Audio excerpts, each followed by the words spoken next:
Kenapa qalbu itu menjadi spesial? Karena yang punya akses kepada yang maha spesial itu hanyalah qalbu. Bahasa Arabnya fa'innahu al-alimu billah. Yang kenal Allah itu cuma si qalbu. Kalau otak ini dia nggak kenal Allah. Jantung yang bentuknya seperti buah sanubar itu dia juga nggak kenal Allah. Yang kenal Allah itu bernama qalbu rohani. Yang dulu semua kita pernah bertemu dengan yang menciptakannya. Sebagaimana disebutkan dalam surah Al-A'raf, alastu bi rabbikum qalu bala syahidna. Jadi Allah itu pura-pura nanya sama kita ya. Alastu, bukankah aku Rabbmu? Rabb itu artinya yang ciptain kamu, yang ngatur kamu, yang buat kamu sekarang. Apa jawaban semua roh? Qalu bala syahid. Qalu itu artinya mereka. Berarti semua roh. Jadi Donald Trump ada di situ, Ahok ada di situ, ya, Jokowi ada di situ, Prabowo ada di situ, Habib Rizik ada di situ. Semuanya ada di situ. Semuanya. Saya ada di situ, antum ada di situ. Ada semua di situ, ya. Lalu apa kata mereka? Syahidna, kami betul-betul menyaksikan ya Rabb. Syahidna itu beda dengan ra'ayna atau nazarna. Syahidna itu betul-betul ada buktinya. Itu disebut syahidna. Kami betul-betul telah membuktikan bahwa engkau ini Allah. Maka ketika ada ayat di surah Ali Imran, syahidallahu annahu la ilaha illa huwa wal malaikatu wa ulul ilm qa'iman bil qisti, sampai akhir ayat. Kalimatnya syahidah. Ternyata yang bersaksi itu bukan hanya roh. Yang memulai bersaksi adalah Allah itu sendiri. Syahidallah. Allah bersaksi. Malaikat bersaksi. Lalu orang-orang yang berilmu bersaksi. Yang berilmu itu siapa? Itulah si qalbu. Makanya kemudian dia ditaruh setelah malaikat. Jadi jika antum itu kenal Allah, dia langsung wow dan setelah malaikat. Itu sebabnya orang-orang yang kenal qalbunya kenal Allah. Ditulis dalam kitab ini, man arafa qalbahu arafallah. Yang kenal qalbunya karena qalbunya dulu pernah ketemu Allah, maka dia akan kenal lagi Allah. Yang sudah bisa mengingat qalbunya, dia akan bisa mengingat Allah. Maka beliau ukur kita itu sebenarnya sudah ingat Allah atau belum. Diukurnya sudah ingat qalbu atau belum. Gimana cara mengukur yang paling sederhana? Tinggal sholat, takbir, lalu pikiran apa yang paling dominan saat kita sholat. Jika qalbu itu bergantung ingat kepada yang punya qalbu, berarti dia sudah kenal Allah. Tapi kalau masih mikirin ABCD, sholat kok mikir? Sholat tuh gak mikir, sholat itu zikir.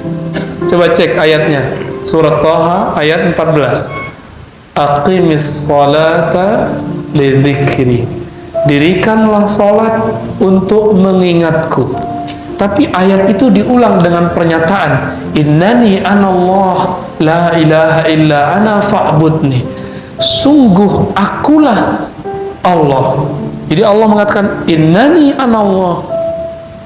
Jadi sebenarnya menggunakan kata ana itu Allah sendiri. Ana Allah, ya. Ana Allah. Akulah Allah. La ilaha illa ana. Apa arti ilah? Apa bedanya dengan Rabb tadi? Ilah itu artinya banyak sekali, tergantung itu kita anggap ilah dari kata walah atau dari kata apa, macam-macam ya. Akhirnya para ulama menyimpulkan ilah itu berarti ketaatan, kepatuhan. Ilah itu saya patuh sama orang, itu jadi ilah saya gitu. Apalagi ilah itu berarti hub, cinta. Ciri-ciri orang yang jatuh cinta kepikiran mulu. Maka kalau kita sering ingat sesuatu, ngecek sering ingatnya, bawa sholat. Lebih banyak ingat apa setelah takbir sampai assalamualaikum, itulah ilah yang ada di sini. Itu yang kemudian dihilangkan di situ, di ayat itu. La ilaha illa ana. Tidak ada ilah selain aku. Maksudnya, jangan kamu cinta selain aku, jangan kamu patuh kepada selainku. Terjemahan Sanskertanya sembah. Sembah itu artinya respect. Apa arti respect? Hormat. Maka kata sembah di kampung saya, sembah kami sampaikan kepada Dato, itu artinya bukan menyembah, artinya ta'abbud, ubudiyah. Itu dibedakan. Sembah di situ artinya hormat. Nah, inilah persoalan yang menjebak banyak orang. Akhirnya dia benci kepada sahabatnya, benci kepada ulama yang menerjemahkan Al-Quran. Kenapa di Quran kata ilah diartikan Tuhan? Oh, itu nggak benar. Tuhan itu pimpinan dewa. Kamus mana gitu? Ya. Akhirnya di Masjid Majestic lantai 4 itu ada tulisan tiada Tuhan selain Allah, ditulis di depan, dicoret sama orang yang sok tahu itu. Lalu dia tulis sendiri pakai spidol jelek banget, ilah. Tiada ilah selain Allah. Kan jadi lucu. Ini memundurkan terjemahan. Jadi bolehkah menerjemah ilah menjadi Tuhan? Ulama kita yang lebih dulu kenal Islam siapa? Ulama itu yang nyoret itu ulama nggak tuh? Ya, dosa besar dia itu. Karena dia sudah memburukkan, merusak pandangan di masjid. Ngaji dong ya, jangan cuma ke satu ustadz yang mengatakan yang nggak lolos bahasa Indonesia itu ya. Kalau kita nggak kuliah di Indonesia, nggak nyantri di Indonesia, cuma belajar di luar, pulang kursus aja lagi ya. Jangan nyala-nyalain terjemahan yang sudah dibuat ulama. Ulama yang sudah 20 tahun ngaji di Madinah, di Mekah, namanya Syekh Abdul Rauf Al-Jawi As-Singkili ya. Singkil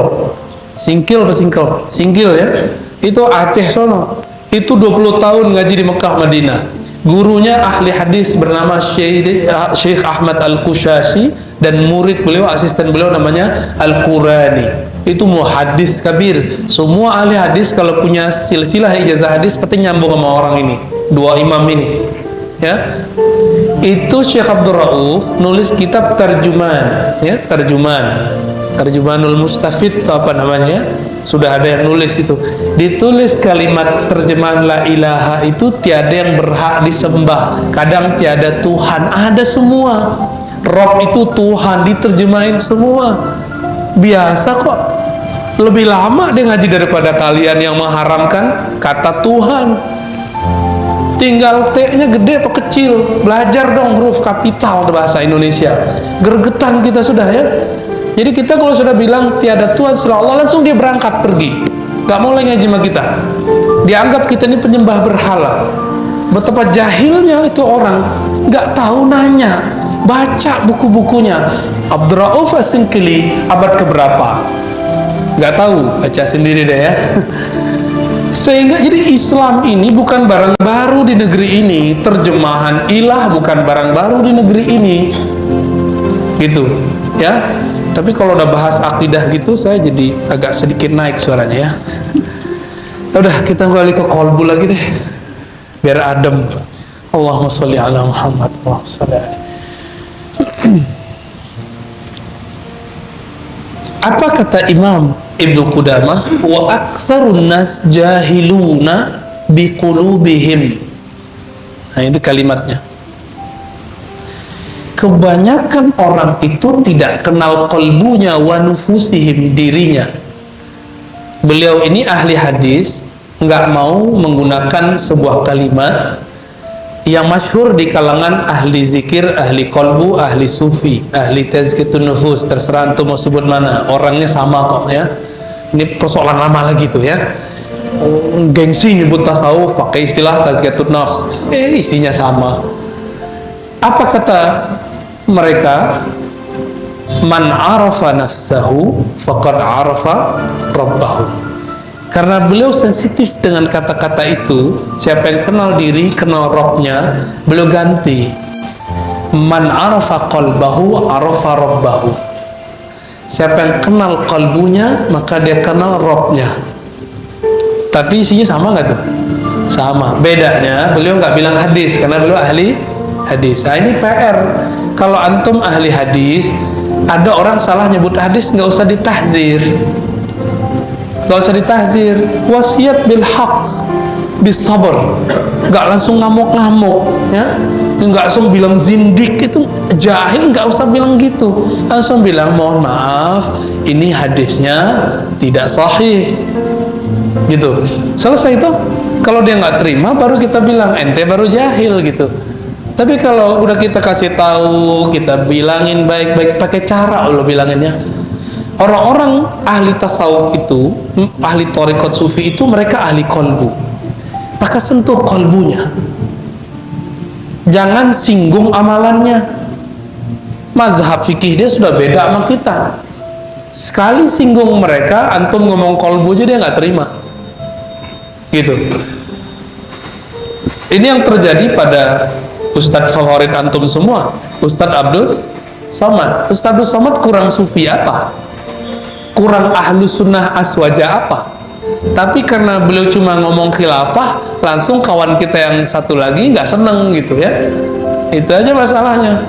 Padahal sama fikihnya, sama akidahnya, sama. Nah, ada bela-bela sensitif. Nah, semoga ini selesai semua lah ya. Di kalangan yang memfavoritkan Ustadz, jangan terlalu emosional juga ya, santai aja. Lalu dikatakan oleh beliau, kenapa orang tidak bisa langsung kenal dirinya? Emang di Quran sudah dibilang, sudah dikatakan bahwasannya Allah yahulu bainal mar'i, ya, antara mar'i dengan dirinya.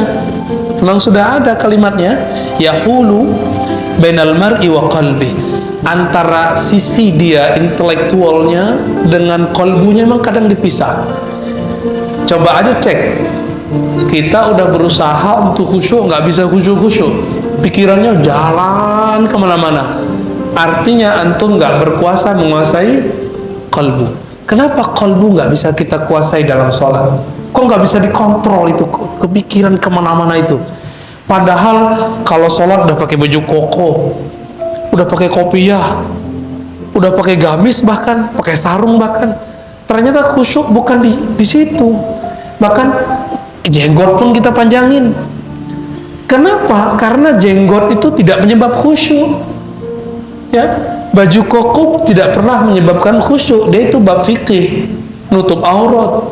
Jenggot itu bab performan, az-zinatu wal libas dalam Sahih Bukhari ya. Lalu di mana khusyuk itu? Khusyuk itu di kolbu. Khusyuk itu cuma di kolbu. Ya. Tapi khusyuk itu mainannya adalah pandangan kolbu, karena khusyuk itu berkaitan dengan pandangan. Ikhwan akhwat fillah, bapak saudara yang melakukan Allah, gimana caranya mengenal kolbu? Itu nanti. Nah, sekarang kita ketahui diagnosa dulu, kolbu kita yang mana nih? Kolbu yang terganggu atau bukan? Maka kolbu dibagi 3. Kolbu yang sakit, kolbu yang mati, dan kolbu yang sehat. Insya Allah yang hadir ini kolbunya nggak ada yang mati, alhamdulillah ya. Tapi kalau sakit mungkin ada. Ceknya gitu aja Pak. Kita suka makan, misalnya suka makan sayur asem, suka makan rendang, suka makan soto, sop iga. Tapi sekali ini orang buat, kita kayak mau muntah. Itu salah makanannya apa salah badan kita nggak enak? Kita yang nggak enak. Jangan salahkan makanannya. Ketika sholat nggak enak, bukan karena suara imam nggak enak. Khusyuk itu bukan pada suara yang enak. Kalau suara enak itu kita sebut sholatnya dengan suara merdu, bukan dengan khusyuk, itu beda. Misalnya imamnya suaranya merdu, terus antum nangis, kita tanya, nangisnya ingat kampung ya? Contohnya malam takbiran, nangis nggak? Kenapa? Ingat emak di kampung, ingat dulu bawa obor di kampung, ya? Ingat dulu takbiran waktu di kampung. Itu bukan tangis karena Allah, itu tangis karena kangen pulang kampung. Tapi itu udah kabar gembira. Apa kabar bergembiranya? Kalau udah bisa nangis berarti kolbunya udah lembut. Cuma kabar nggak gembiranya, Imam Ibnu Mubarak nulis kitab Az-Zuhud, ilmu kolbu.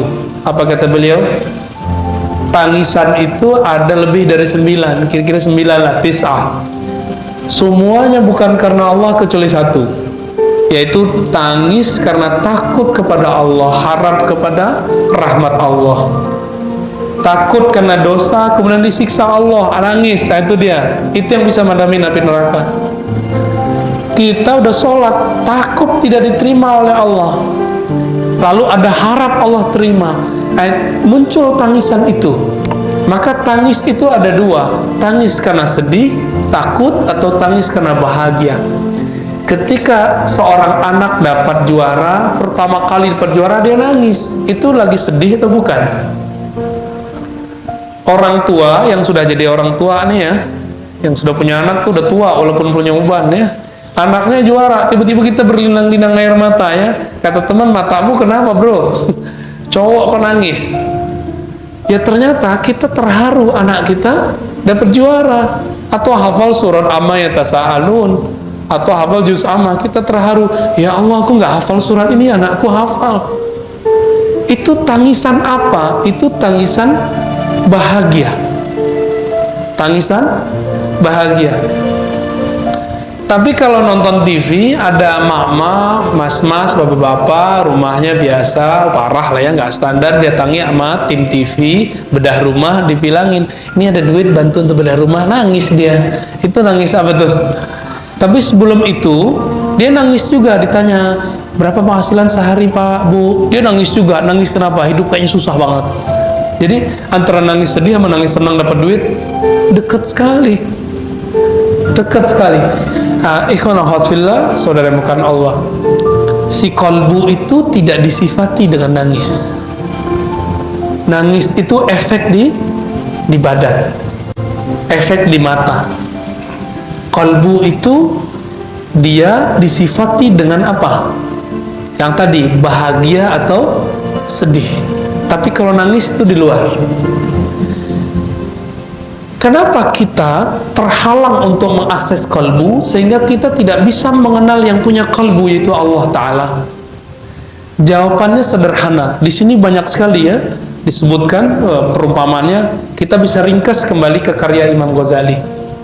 Imam Ghazali mengatakan, menukil sebuah hadis dari Nabi SAW, sesungguhnya syaitan laula yahumuna ala qulubi bani Adam, seandainya syaitan itu tidak menutupi kalbu manusia. Kita manusia bukan? Manusia ya? La nazaru ila malakutis sama, tentu mereka akan tembus pandang melihat alam kerajaan langit. Di langit sana ketika Nabi Mi'raj, di langit pertama ketemu Nabi Adam alaihi salatu wassalam, langit kedua Nabi Isa dan temannya Nabi Yahya, terus sampai ke langit ketujuh ketemu Nabi. Benar gak? Berarti di sana, di langit sana yang gaib itu ada para malaikat, ada para nabi alaihi salatu wassalam. Maka jika antum sudah diberikan kebeningan kalbu, akan dikasih hadiah oleh Allah Ta'ala, bertemu mereka, bertemu Rasulullah SAW dalam kalbu. Ini yang dikatakan oleh Rasulullah, man ra'ani fil manam faqad ra'ani. Siapa yang sudah bening kalbunya, dia akan tembus melihat ke langit sana, tembus melihat alam lana, sehingga dia memandangku. Ketika dia memandangku, itu benar-benar aku. Fa inna syaitan la yatamassalu bi, karena syaitan tidak bisa menyerupai aku. Tapi kenapa kita tidur kok nggak lihat Rasulullah? Kok yang terlihat Avanza lagi, ya, Alphard lagi, Pajero lagi, rumah lagi, proyek lagi, ini lagi. Kenapa itu yang muncul? Nggak usah sedih. Kita lagi proses untuk menghilangkan donado itu, noda. Noda itu yang terpancar, itulah yang tampak. Teman-teman semua, Nabi mengatakan, an-nasu niyamun idza matu intabahu. Orang-orang itu sebenarnya dia tidur. Kita itu tidur. Orang tidur melek atau merem, jadi nggak bisa lihat kan. Ketika mereka mati, basirah pandangan matanya baru bangun, baru jaga, baru melek. Makanya Umar mengatakan, mutu qabla an tamutu, sebelum kamu benar-benar mati, kamu melek dululah tentang alam akhirat. Itu disebut mati sebelum mati. Gimana caranya? Sebelum betul-betul memejam mata dan tidak pernah lagi membukanya, maka kita belajar zikir, zikir memejam mata. Nah, itu ada tekniknya, ya, ada caranya, dan itu diijazahkan guru kita dari gurunya sambung sampai kepada Ali bin Abi Thalib, kepada Abu Bakar, kepada Umar, Utsman, kepada Abu Hurairah, Salman Al-Farisi, dari Nabi Shallallahu Alaihi Wasallam. Nggak bid'ah. Tapi ada orang yang tidak punya pemahaman itu, tapi dia nggak ngerti, dia buat hukum.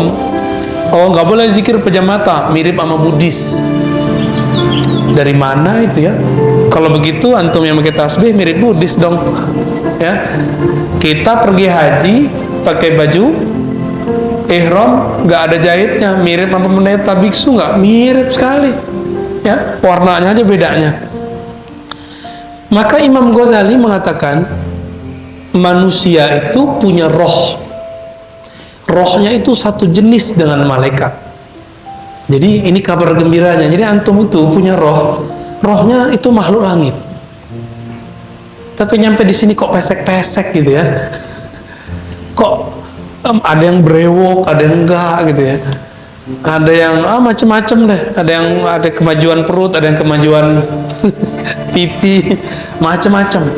Kenapa beda? Nah, ini tubuh. Ini tubuh mirip kayak hewan. Mirip persis. Kita punya bulu, si monyet punya bulu. Jadi jangan bangga dulu kalau dadanya berbulu ya. Itu saudaranya sama gorila tuh. Ya, jangan bangga dulu kuat ya. Itu kalah sama kerbau. Kalah. Maka ketika kita betul-betul jadi manusia, kita nggak hanya ngurusin tubuh. Antum silakan ikut fitness, tapi jangan dewakan tubuh ini. Ya, sengsara nanti ya, capek. Yang emang kerjaannya harus butuh wajah gagah, cantik, jangan terlalu memanjakan muka ini. Suatu saat dia akan keriput kok. Ya. Wajah yang cantik itu kan yang kita baca dalam iftitah. Wajah tuh, wajahnya itu wajah apa? Bukan wajah ini, tapi wajah kolbu. Karena kolbu itu hanya mau menghadap kepada Allah. Lalu sekarang kok ketika sholat, kolbu kita nggak bisa berkiblat kepada Allah. Tubuh udah ke Ka'bah, mata udah ke tempat sujud. Apalagi kurangnya? Kurang kolbunya, ketutup. Apa yang menutupinya? Pertama, disebut dengan karakter hewan ternak. Apa karakter hewan ternak? Hewan ternak itu ada pada kita, suka makan, benar nggak? Suka makan, minum, ngoceh. Ya itu burung-burung kalau udah kenyang ngoceh aja tuh ya, yang itu ya, bertweet itu ya.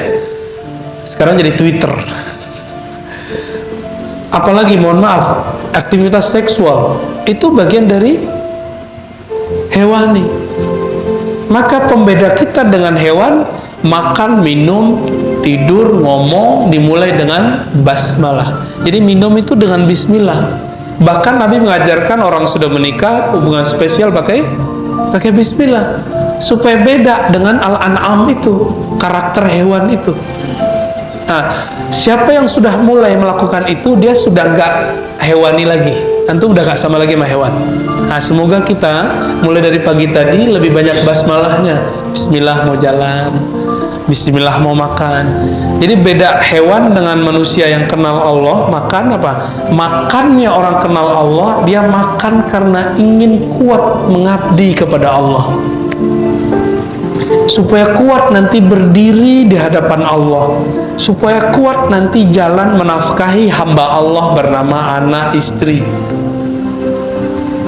Itu. Maka makannya orang yang kenal Allah bukan karena dia ingin memenuhi perutnya, bukan karena ini enak nih, enggak. Udah begitu belum? Kita latihan ya sama-sama. Ntar malam yang mau makan, coba, ya Allah saya mau makan karena ingin mengabdi kepada Engkau. Tolong kuatkan satu suap ini untuk menjadi modal untuk ibadah kepada engkau dalam ibadah formal ataupun ibadah sosial. Antum kerja itu kan ibadah juga. Saya bolehkah sholat itu kalau nggak ada orang lihat, terus sholat maghrib saya buat 2, boleh nggak? Kan nggak ada orang lihat. Kalau antum udah buat ibadah itu masuk ke wilayah kerja, kerja itu ibadah loh ya. Kerja itu ibadah. Beranikah saya korupsi waktu? Beranikah saya korupsi duit? Nggak berani. Kenapa? Saya anggap ini ibadah. Langsung dipandang sama Allah, CCTV nggak perlu. Nggak perlu. Coba mulai besok pagi, ketika bangun katakan, ya Allah, aku sekarang mau ibadah sosial. Kerja. Coba rasain nikmatnya hidup. Sehingga kita dari bangun tidur sampai tidur lagi itu bersama Allah. Sujudnya orang kerja adalah kepatuhan, tidak korupsi. Rukuknya dia adalah menghormati pakem-pakem dari Allah. Ketika ini haram dia nggak ambil, ini syubhat tidak jelas dia tidak ambil, itu sudah ruku lagi kerja. Maka orang-orang yang sudah ruku dengan ruku yang formal, buktikan. Ketika orang beda sama kita masih respect, kita kasih tahu dengan baik. Kita jadi atasan, ada kesalahan di tim kita nggak hardik dia. Kenapa? Kita pribadi yang ruku. Kalau enggak, antum an'am. Ya, sama kal an'am, balhum adol. Balhum adol itu apa? Enggak disebutkan di situ. Balhum adol itu disebutkan di Quran ayat yang lain, ya. Masih di surat-surat yang berdekatan juga, bahkan di dalam surat itu juga. Maka disebutkan di Quran seperti kamasalil kalb, seperti anjing guguk. Anjing guguk itu sifatnya buas. Ini yang disebut. Jadi dulu saya bertanya panjang lama. Ulaika kal an'am, mereka itu seperti binatang ternak, tapi lebih sesat. Lebih sesat itu apa? Oh, ternyata ada karakter binatang buas. Siapa yang menjelaskan itu? Imam Ghazali. Itu cerdasnya Imam Ghazali. Yang sekarang orang bilang Ghazali sesat. Ghazali itu dia mau memuntahkan filsafat tapi nggak bisa. Antum itu sok tahu tentang Ghazali. Justru Ghazali itu yang mensterilkan falsafah. Kalau nggak ada Ghazali, semua filsafat haram semua hari ini.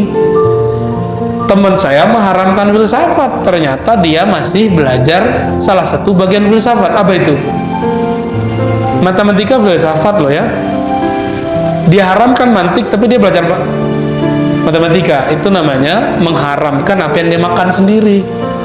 Kan banyak sekali ya. Dulu teman-teman saya di kedokteran, kebetulan saya baru pulang dari kedokteran UNAN yang di Padang. Itu mereka banyak soleh-soleh lah ya. Tapi dulu kita punya teman orang kedokteran, dia haramkan filsafat dan mantik. Saya bilang, kamu tahukah sejarah filsafat kedokteran? Gak tahu. Kamu tahukah Ibnu Sina itu siapa? Itu filosof. Kamu tahukah Ibnu Qayyim yang kamu puji-puji setiap hari dengan Syekhul Islam itu siapa? Itu dokter, dan dia menukil filosof namanya Jailinus. Nah, maka Ghazali ini cerdasnya bisa mengeluarkan teks-teks yang rumit. Jadi siapa itu balhum adol? Ini yang disebut. Jadi ada karakter buas, karakter binatang buas. Kalau buas itu karakternya apa? Makanannya diambil, dia marah. Ya, orang yang dia suka diambil, dia terkam. Nah ini. Jadi kalau coba cek ya, kita ini semua punya itu. Setiap hari mungkin naik turun. Coba aja naik motor, naik mobil, naik angkot, naik bus, naik MRT. Kalau udah MRT kita sebut aja ya. Akhirnya misalnya kita didahuluin orang, kesenggol orang, emosional. Nah itu udah buas itu. Ya. Pernah lihat ayam rebutan betina, ayam jantan rebutan betina? Pernah lihat? Itu ayam lagi memerankan buasnya. Pernah lihat kucing garong lagi berebutan? Jadi jantan ngeliat betina berebutan, dia kelahi. Lihat sudah lihat? Itu yang disebut buas. Yang disebut buas. Maka teman-teman semua, ini yang membuat kalbu kita tidak bisa langsung mengakses kepada Rabbul Arwah, kepada yang menciptakan kolbu, ciptakan roh. Ini karakter itu. Makanya Allah mensyariatkan puasa. Puasa itu untuk dua jenis. Apa kata Nabi SAW? Ya, puasa itu apa tadi? Nahan makan ya. Nah, itu puasa untuk nggak jadi hewan ternak. Kita semua bisa, Pak. Kita semua bisa. Biar nggak jadi hewan ternak, cukup puasa dari pagi sampai sore. Tapi ternyata di hadis Imam Bukhari dan Muslim, Nabi berkata, "Idza kana saumu yaumu saumi ahadikum." Jika pada hari kamu berpuasa ada orang qatalahu, ingin ngajak dia tengkar, apalagi au syatamahu, ngajak perang mulut, dihardik, ngajak debat, apa kata Nabi? Falyaqul inni shaim, katakan aku shaim. Maka shaim di situ sudah masuk ke puasa dari karakter buas. Puasa dari karakter buas. Udah puasa dari karakter buas belum? Emosional. Sudah belum? Belum? Sudah? Ya? Cek aja sendiri ya.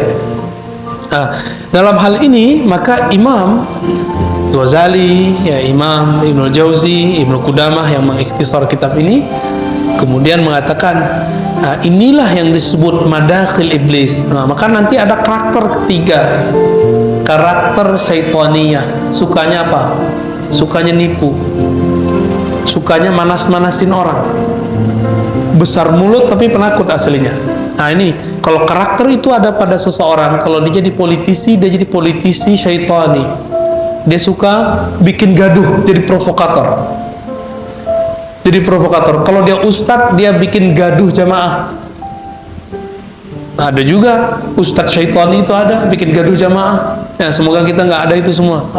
Maka mesti ini dipuasakan juga.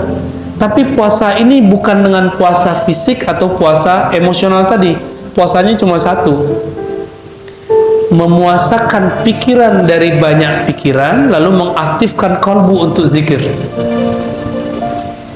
Mana dalilnya? Dalilnya ada di hadis, ada di Quran ya. Kalau di Quran kan banyak. Ala bidzikrillah tatma'innul qulub, kita sudah tahu semua. Surah Ar-Ra'd ayat 28. Kalbu hanya tenang, steril kalau dia nyebut nama Allah.